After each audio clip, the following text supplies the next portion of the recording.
স্বাগতম জানাচ্ছি স্বাধীনতা টিভি বাংলা থেকে। আমি সরোর হোসেন। আজকে আপনাদের মাঝে যে বিষয়টি তুলে ধরব, যে আপনারা জানেন যে বর্তমানে খাঁটি গুড়, আখের যে খাঁটি গুড় সেটাই পাওয়া যাচ্ছে না ঠিক মতো।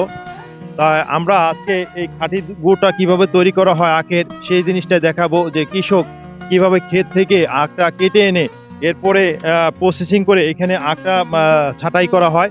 ছাঁটাই করার পরে এইখানে যে আপনার দেখেন মেশিন আছে, মেশিনে তারা আখটা ভাঙ্গায় যে রসটা চলে আসে এইখানে। এর পরবর্তীতে তারা এই রসটা নিয়ে এখানে যে তাফালের ভিতরে তারা এই আখের রসটা ঢালার পরে এরপরে তারা এখানে জাল দিতে থাকে। প্রায় 3 ঘন্টা 4 ঘন্টা এখানে জাল দেয়।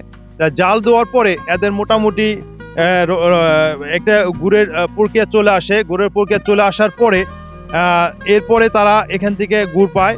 আমরা জানি যে বর্তমানে বাজারে 2 নম্বর যে গুড়, যেটা ভেজাল গুড়, সেগুলা সয়লাভ হয়ে গেছে পুরো বাজার, পুরো দেশ। কারণ এই গুড়ের সাথে চিনি মিক্সড করা হয়। কিন্তু আমাদের এই যে ফরিদপুর জেলার সদর উপজেলার কৃষ্ণপুর ইউনিয়নে যে পূর্বকান্দি গ্রামের যে দৃশ্যটা দেখাচ্ছি, এখানে দেখেন যে একবারে রসটা জাল দেওয়া হচ্ছে, এখান থেকে খাঁটি গুড় পাওয়া যায়। আপনারা জানেন যে ফরিদপুরের খাঁটি গুড়ের যে সুনাম, সেই সুনামটা সবসময় আছে, সারা বাংলাদেশে এই সুনামটা অব্যাহত আছে। তাই যদি কেউ খাঁটি গুড় খেতে চান তাহলে ফরিদপুরে আসতে পারেন। আর এই খাঁটি গুড় দিয়ে আমরা অনেক ধরনের পিঠা, অনেক ধরনের অনেক কিছু পাক করে খাওয়া হয়, অনেক কিছু রান্না করে অনেক কিছু বানানো হয়। যেমন আপনার শীত চলে আসছে, শীতের ভিতরে বিভিন্ন ধরনের পিঠা বানানো হয় এই গুড় দিয়ে। তবে খাঁটি গুড়ের পিঠার যে একটা মজা, একটা স্বাদ, এই স্বাদটা সব জায়গায় পাওয়া যায় না। তাই যদি প্রকৃতপক্ষে ন্যাচারাল যে জিনিসটা, প্রাকৃতিক যে জিনিসটা, প্রকৃতি যে থেকে যেটা উঠে আসে, যেটা প্রকৃতি থেকে তৈরি হয়, সেই প্রাকৃতিক যে মানে খাঁটি জিনিসের যে কোনো জিনিস বানালে যে একটা স্বাদ, ঘ্রাণ হয়, এই ঘ্রাণটা সব জিনিসে পাওয়া যায় না।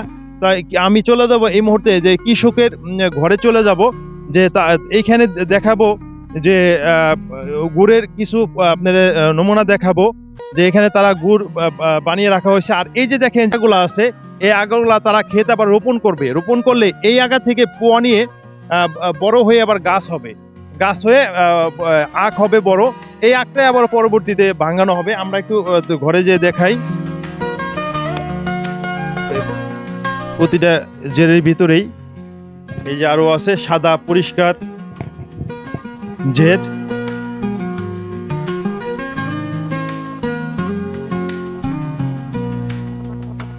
এই যে গুড়টা, এই গুড়টা চমৎকার একটি ঘ্রাণ, একটা ফ্লেভার, এবং খেতে খুবই সুস্বাদু। তাই যদি খাঁটি কেউ গুড় খেতে চান, খাঁটি কিছু পেতে চান, তাহলে সরাসরি এই কৃষকের বাড়িতে চলে আসতে পারেন। আগত 25 বছর। 25 বছর? হ্যাঁ, এখানে মিস করি না, এইভাবে চলে হবে। 1 কেজি গুড় 150 টাকা বিক্রি করি, 150-160। লাভ কি সামান্য কিছু হয়, সীমিত কিছু হয়, বুঝছেন? আগের মতো হয় না, সীমিত কিছু হয়, এখন খরচ বেশি তো। এইখানে যে তারা গুড়টা বানাচ্ছে, এইখান থেকে সরাসরি নিয়ে গেলে আপনি 100% শিওর হয়ে গুড় কিনতে পারবেন। কিন্তু বাজারে যে বর্তমানে গুড়টা বিক্রি হচ্ছে, এটার ভিতরে চিনি মিক্স করা হচ্ছে, এটার ভিতরে বিভিন্ন ধরনের মেডিসিন দিয়েও বানানো হয়। তাই আপনারা যদি সরাসরি কেউ খাঁটি গুড় পেতে চান এবং খাঁটি যে আখের গুড়টা নিতে চান, সেই ক্ষেত্রে আপনারা এই কৃষকদের বাড়িতে চলে আসতে পারেন। আসলে অনেক খাঁটি জিনিস ভিন্ন।